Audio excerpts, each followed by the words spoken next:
بسم اللہ الرحمن الرحیم۔ بیٹا مضمون ہے ہمارے اسلامیات لازمی جماعت نہم۔ سبق کا عنوان ہے علم کی اہمیت، فرضیت و فضیلت۔ آج کا جو ہمارا سبق ہے وہ حصول علم کی اہمیت و افادیت پر ہے، جو کہ ہماری ویڈیوز کا پارٹ 2 ہے۔ علم کی فرضیت و فضیلت کے چیپٹر میں ہم ذرا علم کے مفہوم سے آگاہی حاصل کر لیتے ہیں۔ پارٹ 1 میں بھی کر چکے ہیں، لیکن جسٹ ٹو ریکیپ۔ علم کے معنی جاننا اور آگاہ ہونا ہے۔ علم کسی شے کو اس کی حقیقت کے حوالے سے جان لینے کا نام ہے، ٹھیک ہے۔ آپ کسی بھی چیز کے حوالے سے نالج حاصل کریں تو وہ علم کہلاتا ہے۔ چلیں جی، حصول علم کی اہمیت پر آج ہم ذرا تفصیلی بات کریں گے۔ حصول علم کی اہمیت۔ حصول علم کا مطلب ہے علم کو حاصل کرنا۔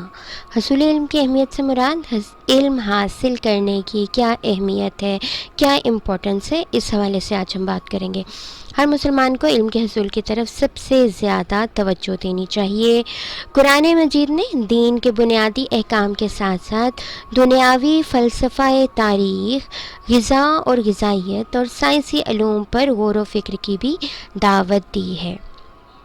یعنی ہم قرآن و احادیث کا علم حاصل کرنے کے ساتھ ساتھ ہمیں دنیا کے دوسرے علوم کو بھی حاصل کرنا چاہیے، ان کے بارے میں بھی ہمیں پتہ ہونا چاہیے۔ مثال کے طور پہ جو ہسٹری ہے، جو فلسفی ہے، نیوٹریشن ہے، مختلف قسم کے سائنسی نالج ہیں، سائنسز ہیں، ٹھیک ہے، ان سب پر ہمیں جو ہے غور و فکر کی دعوت قرآن مجید میں دی گئی ہے۔ رزق حلال بھی اسلام کا تقاضا ہے، اس لیے مومن کو معاشی علوم و فنون سے بھی غافل نہیں ہونا چاہیے۔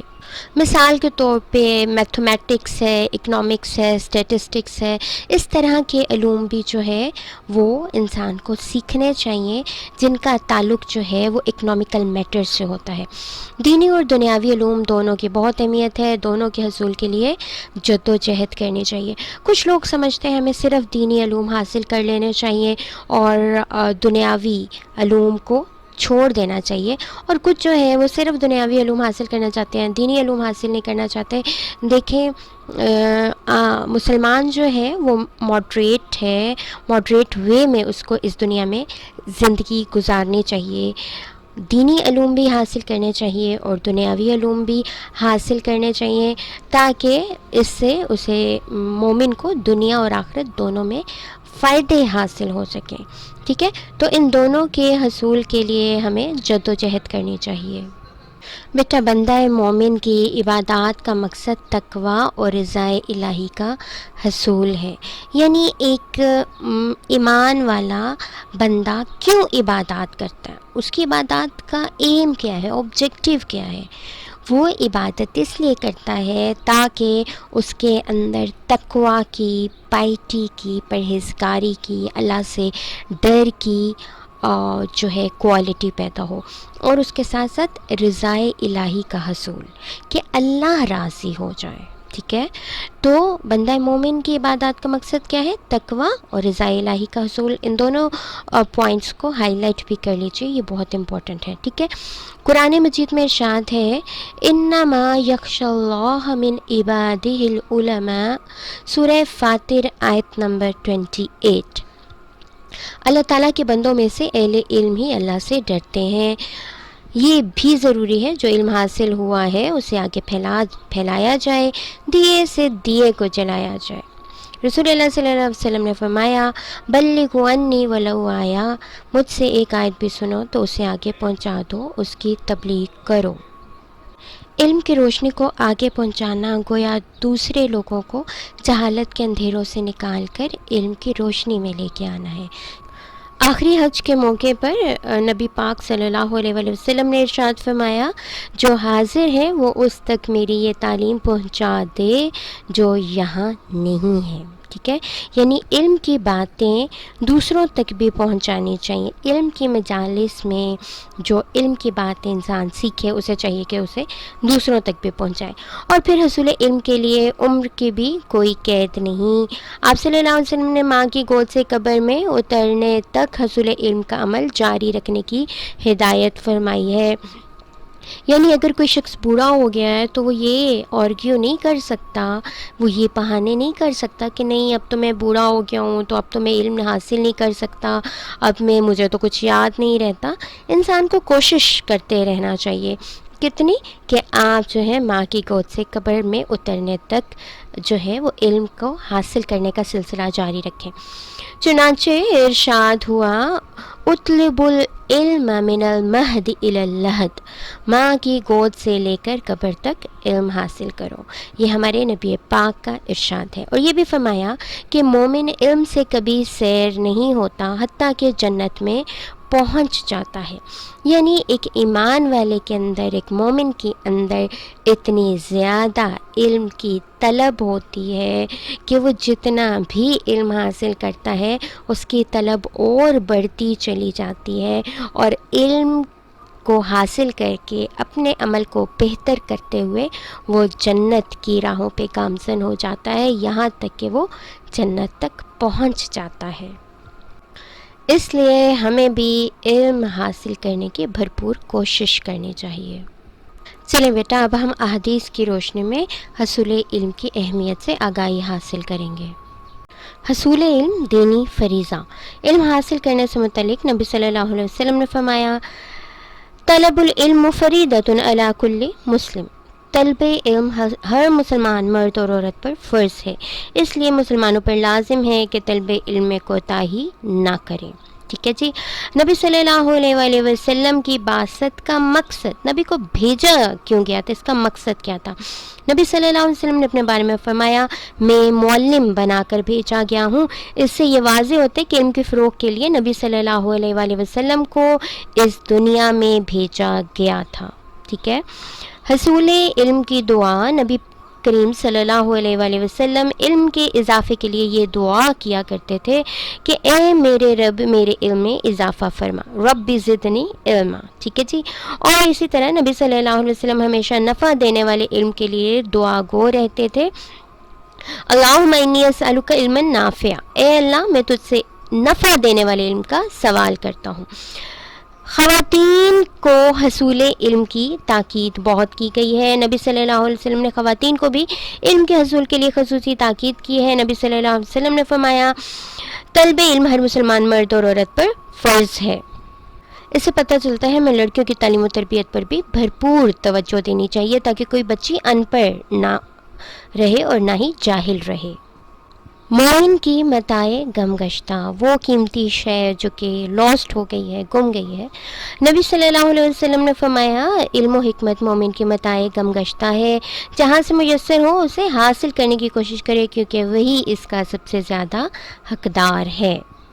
اس سے یہ واضح ہوتا ہے کہ مومن کو علم کے حصول کی ہر ممکن کوشش کرنی چاہیے کیونکہ وہی اس کا اصل حقدار ہے. ٹھیک ہے جی.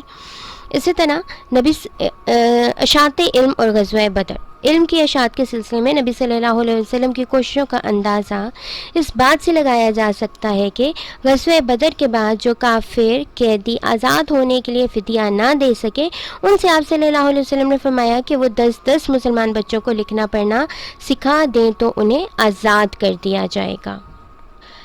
نبی پاک کے ان اقدامات کی وجہ سے مدینہ کے مسلمان بچے جو ہے وہ لکھنا پڑھنا سیکھ گئے تھے اور شرح خواندگی میں اوورال اضافہ ہوا تھا. ماں کی گود اور حصول علم کے لیے عمر کی کوئی قید نہیں. آپ صلی اللہ علیہ وسلم نے ماں کی گود سے قبر میں اترنے تک حصول علم کو جاری رکھنے کی ہدایت فرمائی. چنانچہ آپ صلی اللہ علیہ وسلم نے فرمایا ماں کی گود سے لے کر قبر تک علم حاصل کرو. یعنی علم جو ہے وہ بہت ضروری ہے اس کا حصول. مومن، علم اور جنت، ان کا آپس میں جی کیا تعلق ہے؟ آپ صلی اللہ علیہ وسلم نے فرمایا مومن علم سے کبھی سیر نہیں ہوتا حتیٰ کہ جنت میں پہنچ جاتا ہے. نبی صلی اللہ علیہ وسلم کی پسندیدہ مجلس سے. ایک مرتبہ رسول اللہ صلی اللہ علیہ وسلم میں مسجد میں تشریف لائے، وہاں 2 مجلسیں ہو رہی تھیں، ایک حلقہ ذکر تھا اور دوسرا حلقہ علم۔ آپ صلی اللہ علیہ وسلم نے دونوں کی تعریف فرمائی اور خود علم کی مجلس میں شریک ہو گئے اور فرمایا کہ یہ پہلی مجلس سے بہتر ہے۔ یعنی اس سے آپ کو کیا پتہ چل رہا ہے کہ نبی صلی اللہ علیہ وسلم کی پسندیدہ مجلسیں بھی، پسندیدہ گیدرنگز بھی وہ ہیں جن میں علم کی باتوں کو سیکھا اور سکھایا جائے۔ ذکر کی محفلوں کی بھی اپنی امپورٹنس ہے، لیکن اگر دونوں کا کمپیریزن کیا جائے تو علمی مجالس جو ہیں وہ پسندیدہ مجالس ہیں۔ جنت کی پھلواریاں، ایک مرتبہ رسول اللہ صلی اللہ علیہ وسلم نے صحابہ سے فرمایا کہ جب تم جنت کی پھلواریوں میں سے گزرو تو ان سے جی بھر کے فائدہ اٹھایا کرو۔ صحابہ نے پوچھا کہ جنت کی پھلواریاں کیا ہیں؟ آپ صلی اللہ علیہ وسلم نے فرمایا علم کی مجلسیں۔ ٹھیک ہے، علم کی مجلسیں جو ہیں وہ بالکل ایسی ہیں کہ وہ جنت کی پھلواریاں ہیں۔ آپ کو پتہ ہے کہ جب آپ کبھی کسی باغ میں جائیں، موسم اچھا ہو اور خوشبودار پھول ہر طرف ہوں، پھل نظر آ رہے ہوں، تو کتنا اچھا احساس ہوتا ہے۔ ٹھیک ہے، آپ کی روح تک سرشار ہو جاتی ہے۔ اسی طرح جب انسان علم کی مجلسوں میں بیٹھتا ہے، علم کی باتیں سیکھتا سکھاتا ہے، تو وہ بالکل ایسے ہی ہے کہ جیسے وہ جنت کے باغات میں سے گزر رہا ہو۔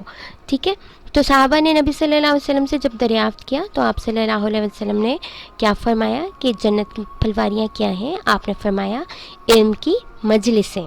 یہ بہت امپورٹنٹ سوال ہے، اس کے شارٹ کویشچن بھی آپ کو بورڈ کے پیپر میں آ سکتے ہیں اور اس سے ریلیٹڈ MCQ بھی، تو آپ نے اپنی بک میں اس کو ضرور ہائی لائٹ کرنا ہے۔ اشاعت علم کے حوالے سے فرمان نبوی ہے، آپ صلی اللہ علیہ وسلم نے فرمایا مجھ سے ایک آیت بھی سنتوں سے آگے پہنچا دو، یعنی اس کی تبلیغ کرو، اشاعت کرو۔ آپ صلی اللہ علیہ وسلم نے فرمایا جو حاضر ہے وہ اس تک میری یہ تعلیم پہنچا دے جو یہاں موجود نہیں۔ ٹھیک ہے، یہ نبی صلی اللہ علیہ وسلم نے آخری حج کے موقع پہ فرمایا تھا تاکہ زیادہ سے زیادہ لوگوں تک علم کی بات جو ہے وہ پہنچائی جا سکے۔ اس لیے آپ نے حاضرین محفل کو تلقین کی تھی کہ جو لوگ یہاں نہیں موجود ان تک بھی نبی صلی اللہ علیہ وسلم کے احکامات کو پہنچا دیا جائے۔ اوکے جی، نیکسٹ ہے ہماری ہیڈنگ نبی صلی اللہ علیہ وسلم کے کچھ مزید ارشادات۔ عالم کی فضیلت، آپ صلی اللہ علیہ وسلم نے فرمایا عالم کی فضیلت عابد پر ایسی ہے جیسی چاند کی فضیلت ستاروں پر ہے۔ ٹھیک ہے، عابد وہ ہوتا ہے جو عبادت گزار ہو، ذکر اذکار میں مشغول رہتا ہو۔ اس شخص پہ فضیلت کس کو حاصل ہے؟ عالم کو، جو کہ علم سیکھتا اور سکھاتا ہو اور اس پہ عمل بھی کرتا ہو۔